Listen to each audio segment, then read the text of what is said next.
Bab 26.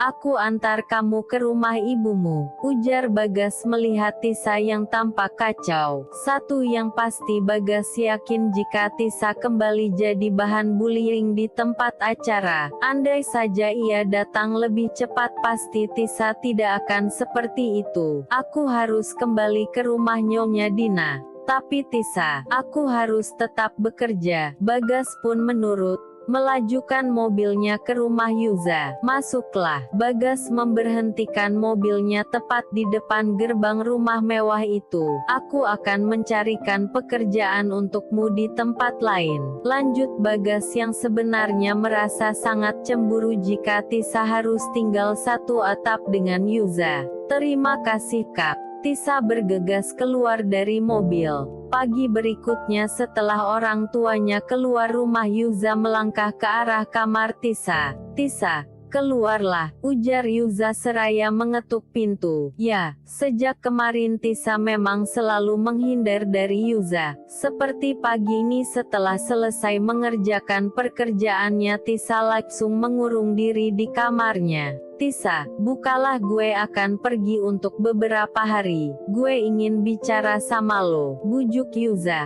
Tapi tetap saja Tisa tak menyahut apalagi membuka pintu. Yuza menghela nafas kecewa lalu bergegas keluar rumah. Tisa, buka pintunya. Melihat Yuza yang baru saja keluar rumah Bitati bergegas mengetuk pintu. Ada apa Bi? Bitati menuntun Tisa masuk ke dalam kamar dan duduk di tepi ranjang. Kamu kenapa dengan Den Yuza? Selidik Bitati. Baru kali ini ia melihat majikannya itu memelas meminta dibukakan pintu oleh asisten rumah tangganya sendiri. Tidak apa-apa Bi, jawab Tisa. Tidak ingin menceritakan apapun. Tisa, Den Yuza sepertinya mencintaimu. Tisa hanya menanggapi dengan seulas senyum simpul. Tidak ingin lagi memikirkan pernyataan cinta Yuza. Baginya semua tak ada artinya tanpa sebuah pertanggungjawaban.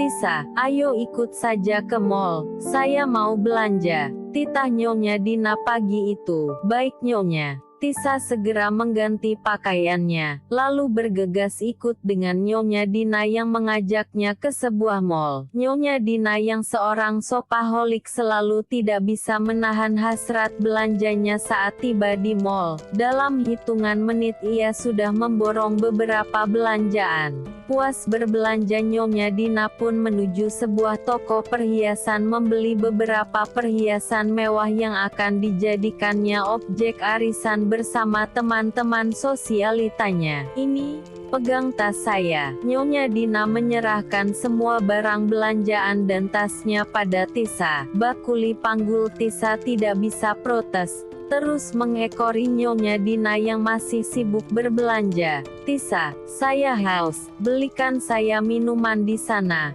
Perintah Nyonya Dina menunjuk sebuah minuman segar yang berada di dalam mall. Cepat, baik Nyonya. Tisa segera meletakkan belanjaan dan tas yang dipegangnya di kursi tempat Nyonya Dina menunggu, dan bergegas membelikan minuman untuk majikannya itu. Tidak lama kemudian Tisa pun kembali dan memberikan minuman yang Nyonya Dina inginkan. Ayo keluar, setelah ini kita ke rumah teman saya. Tisa mengangguk, kembali mengekori langkah Nyonya Dina yang keluar dari mall tersebut. 30 menit kemudian supir pribadi Nyonya Dina memberhentikan mobilnya di sebuah rumah mewah temannya. Tempat arisan hari ini. Nyonya Dina bergegas masuk dengan Tisa. Dina, kamu lama sekali, tegur seorang wanita.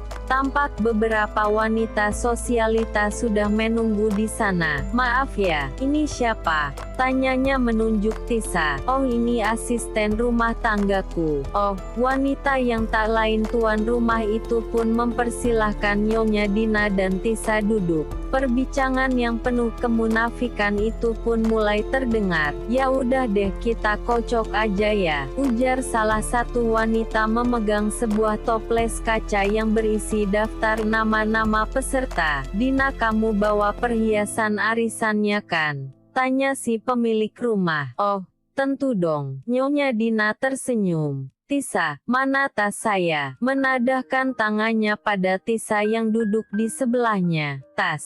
Tisa terlihat bingung. Ya tas tadi kan saya minta kamu untuk bawa. Tisa tertegun, ia memang ingat Nyonya Dina sempat menyerahkan tas kulit brandednya pada Tisa. Kenapa diam saja? Mana tas saya? Tegurnya. Tisa mendadak panik, sebab tak melihat tas tersebut. Sebentar Nyonya. Tisa memeriksa setiap paper bag yang dibawanya, berpikir mungkin tas itu terselip di sana. Dina, mana perhiasannya? Tegur salah satu teman Nyonya Dina.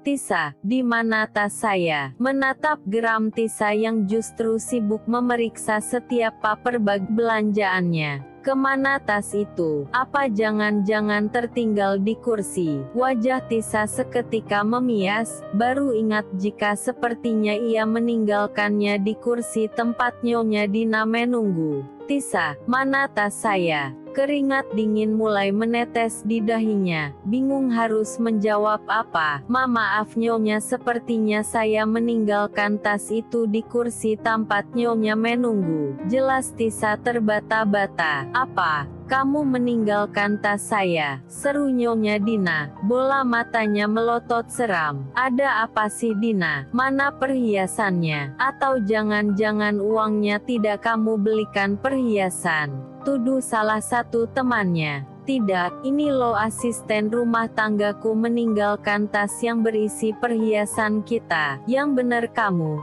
Semua tampak terkejut. Aku cari dulu, kalaupun hilang kalian tenang saja, aku akan menggantinya. Nyonya Dina beranjak dari duduknya. Ayo Tisa, sentaknya pada Tisa yang hanya tertunduk ketakutan. Nyonya Dina pun memutuskan untuk kembali ke mall tersebut. Mencari tasnya, bahkan ia sudah melaporkan kehilangan tersebut pada security mall, tapi nihil, tasnya tidak ditemukan. Kemungkinan besar sudah diambil orang. Nyonya Dina pun kembali ke rumahnya. Sini kamu, menarik tangan Tisa yang baru saja melangkah masuk ke dalam rumah. Kamu ini memang bocah ingusan yang tidak becus kerja ya. Mulai detik ini kamu tidak usah bekerja lagi di sini, ujar Nyonya Dina dengan emosi yang meluap. Maafkan saya Nyonya. Tolong jangan pecat saya. Saya masih sangat membutuhkan pekerjaan ini. Tisa justru mengiba. Jangan dipecat.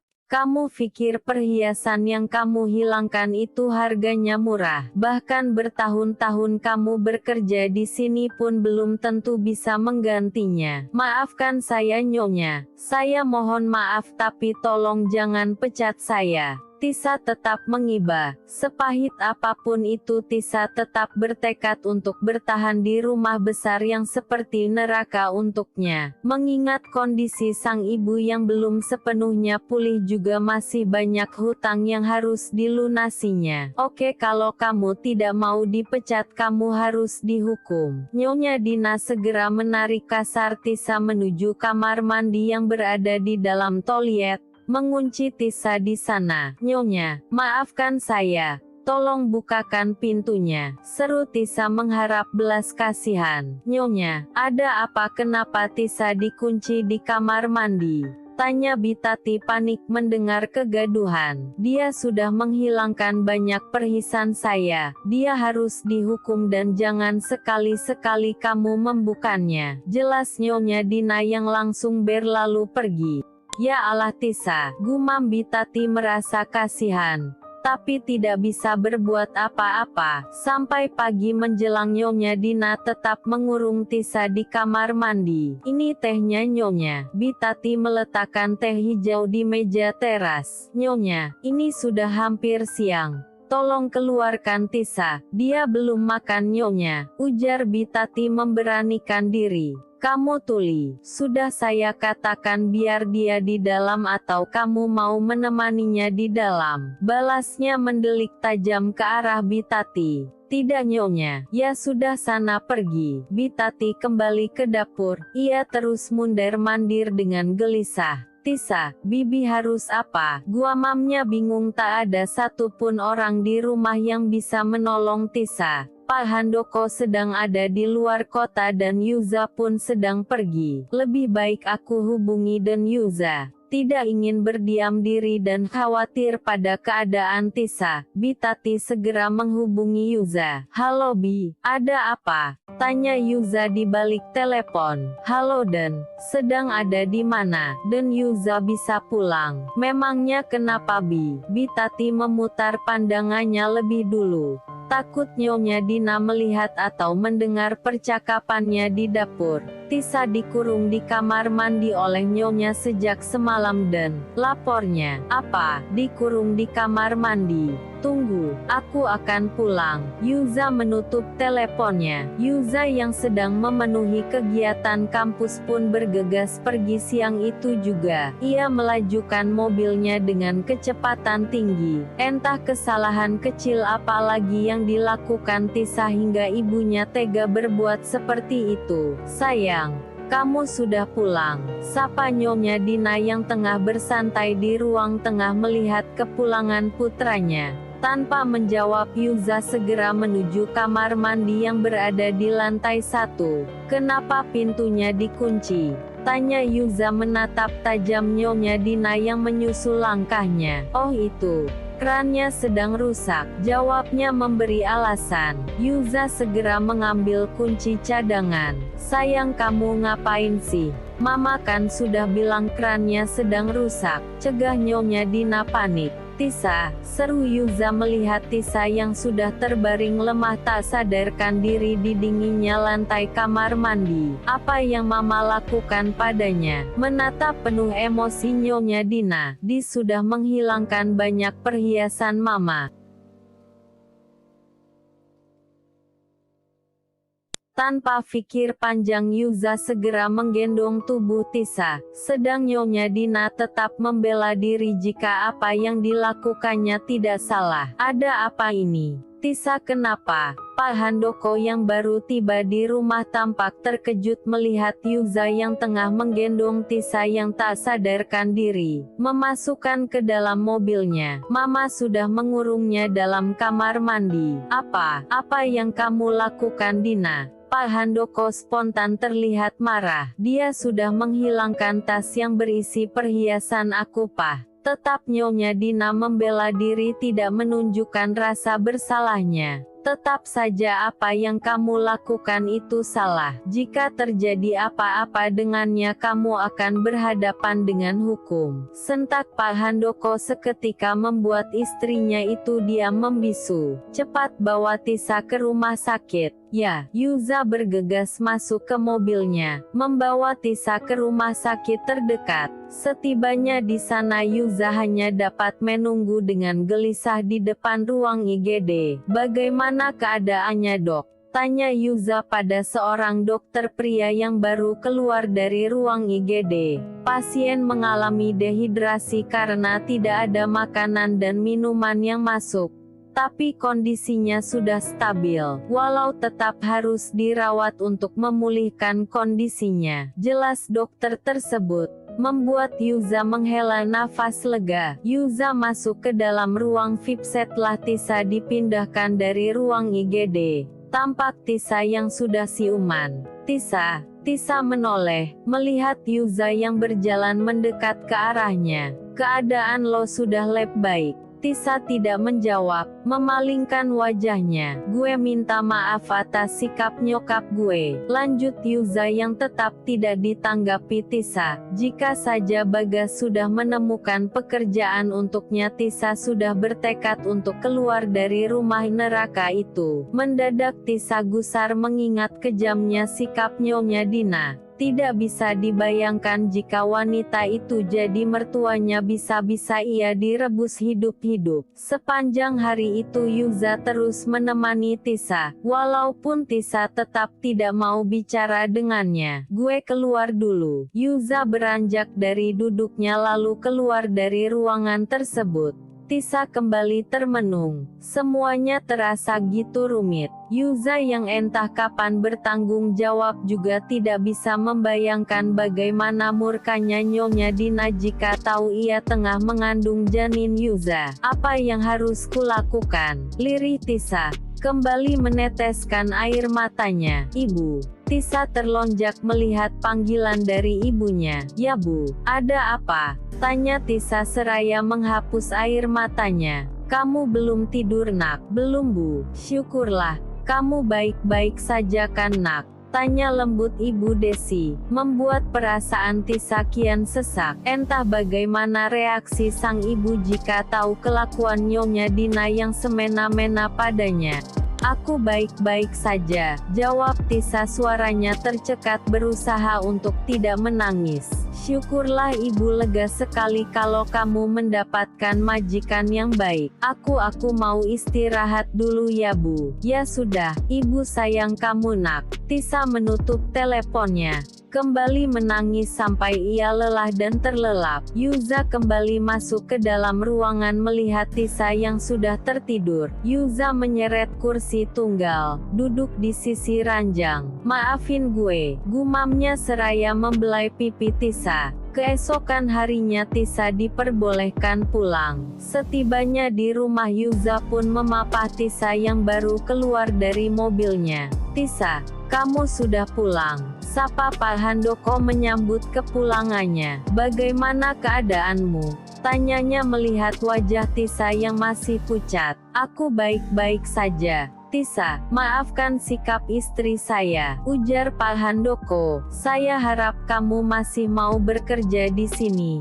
Saya sudah menganggapmu seperti putri saya sendiri. Terima kasih. Tisa tersenyum simpul. Sikap Pak Handoko selalu memberinya kenyamanan dan kehangatan. Tisa melihat Nyonya Dina yang baru menuruni anak tangga. Jelas ia melihat Tisa tapi tetap bersikap angkuh, tak ada ucapan permintaan maaf terlontar dari bibirnya. Yuza kembali memapah Tisa menuju kamarnya. Aduh, rintih Tisa tiba-tiba menghentikan langkahnya merasakan kembali perutnya yang tiba-tiba terasa kram. Lo kenapa? Enggak apa-apa. Tisa kembali mencoba berjalan. Kak. Tisa terkejut melihat Yuza yang tiba-tiba menggendong dirinya menuju kamar. Turunin Kak. Pintanya melihat Nyonya Dina yang langsung mengoceh melihat Yuza yang menggendong Tisa. Gue enggak peduli. Mas, maafkan aku. Mas, ujar Ibu Desi masih tetap memejamkan matanya. Mas Adnan, seru Ibu Desi terbangun dari tidurnya. Nafasnya naik turun tak beraturan. Keringat dingin membasahi dahinya. Mimpi buruk itu selalu menghantuinya selama belasan tahun. Ibu Desi membuka laci, mengambil selembar foto usang di sana. Jemarinya mengusap foto pria yang dicintainya. Mas, kenapa kamu pergi? Bahkan belum sempat melihat bayi perempuan yang sangat kamu idamkan. Lirihnya.